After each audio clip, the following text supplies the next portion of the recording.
I went to this really big black tie event for this breast cancer benefit, and it's something that's very close to my heart because my sister-in-law had breast cancer this year, and she's doing great.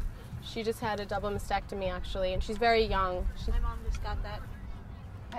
Your mommy that I just, Yeah. how's she doing? She's doing well. Oh my God, she's amazing. It's like, you can't believe it. You never think it'll like happen to any of your family members, but Make sure that you know that your friends that are around you know what you're going through. It doesn't have to be a bunch of friends, even if it's just like one or two, because the worst is to stuff it in. And I know you want to be okay for your mom, and that's okay, but you can also know that it's okay for you to be vulnerable and have moments of fear or pain or your own emotions about it. One thing my mom actually said to me that was, I've gone through like a really odd, like kind of tough point in my life the past couple months, and she said, you know what, Erica, it doesn't matter like what religion you are or whatever, but out of the universe throws like these challenges at you. And it might be your family, friends, like whatever it is, but out of those challenges, it's how you rise, because that's what your triumphs are going to come out of those challenges. Like, you've learned to do that. Like, you'll know how to do that. Like, you're growing so much as a person that you have like no idea. So your greatest triumphs might have come from like your family's biggest challenge that they had. Yeah. Has anyone else been affected by that? Like someone that you love, or that someone has...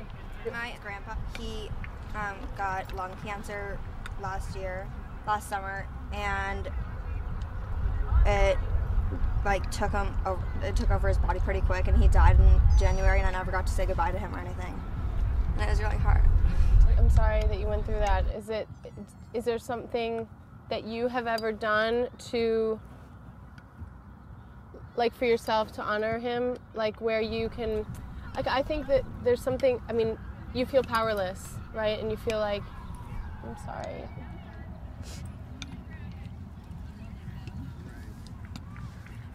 You know, can I tell you something I think might sound weird, but this is a real belief I have in terms of like that kind of connection that you have with someone.